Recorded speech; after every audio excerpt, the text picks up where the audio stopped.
ઘઉંના લોટનો શીરો તો તમે ઘણીવાર બનાવ્યો હશે, પણ એકવાર આ રીતે ટ્રાય કરીને જુઓ, સરસ બનશે. આજે આપણે બનાવીશું ઘઉંના લોટનો ગોળવાળો શીરો.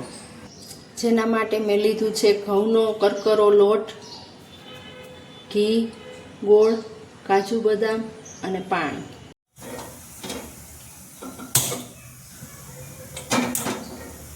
એક કડાઈમાં આપણે ઘી લેશું.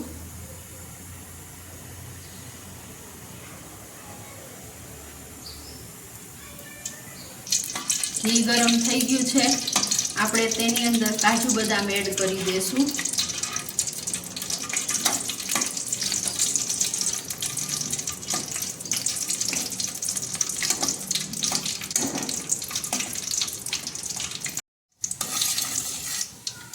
ગોલ્ડન બ્રાઉન થઈ ગયા છે કાજુ બદામ, આપણે કાઢી લેશું.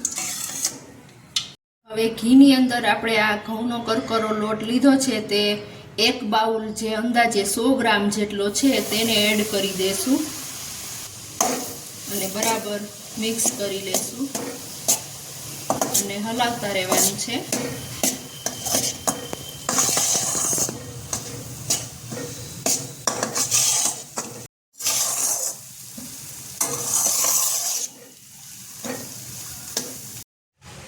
એક બાઉલ મેં લોટ લીધો તો એના પ્રમાણમાં ડબલ પાણી લેવાનું છે, તો મેં અહીંયા 2 બાઉલ પાણી લીધું છે.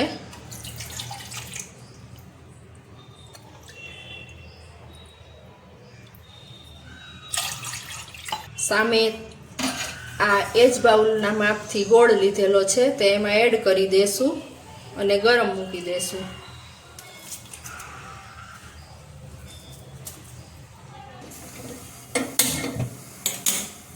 તો હવે આ ગોળ અને પાણીને ગરમ મૂકી દેશું.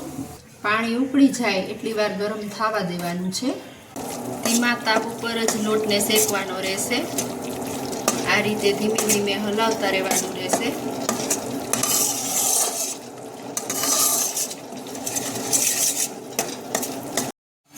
ગોળ ઓગળી ગયો છે પાણીમાં, પાણી ઉકળી ગયું છે તો આપણે ગેસની ફ્લેમ બંધ કરી દેશું. લોટને ધીમી આંચ ઉપર શેકવાનો રહેશે. ગોલ્ડન બ્રાઉન થાય ત્યાં સુધી શેકવાનો રહેશે. લોટ હવે ગોલ્ડન બ્રાઉન થવા માંડ્યો છે. થોડી વાર હજી હલાવતા રહેશું. ગોલ્ડન બ્રાઉન કલર થઈ ગયો છે, જોઈ શકો છો. હવે આપણે તેની અંદર ગોળવાળું પાણી એડ કરીશું. ધીમે ધીમે પાણી એડ કરવાનું રહેશે.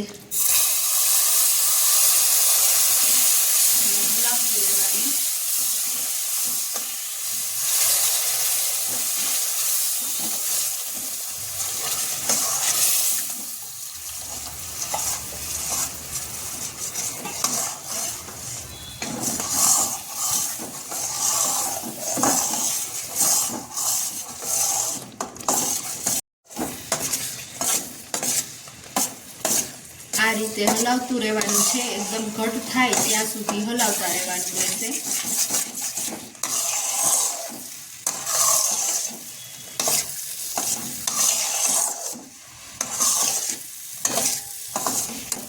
તો આપણો શીરો બનીને રેડી થઈ ગયો છે.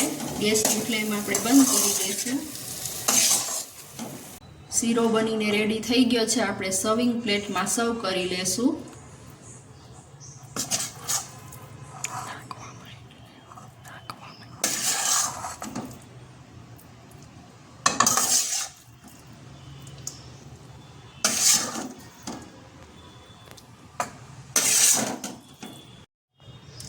ગાર્નિશિંગ માટે ઉપરથી કાજુ બદામ એડ કરી દેશું.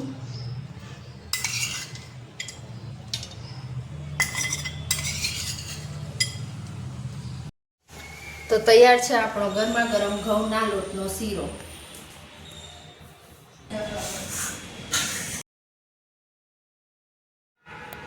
જો આવી સરળ ગુજરાતી રેસીપી જોઈ હોય તો મારી ચેનલને લાઈક, શેર અને સબસ્ક્રાઈબ કરજો અને બેલ આઇકન દબાવવાનું ન ભૂલતા. અને કમેન્ટ કરીને જણાવજો કે આગળ કઈ રેસીપી બનાવું.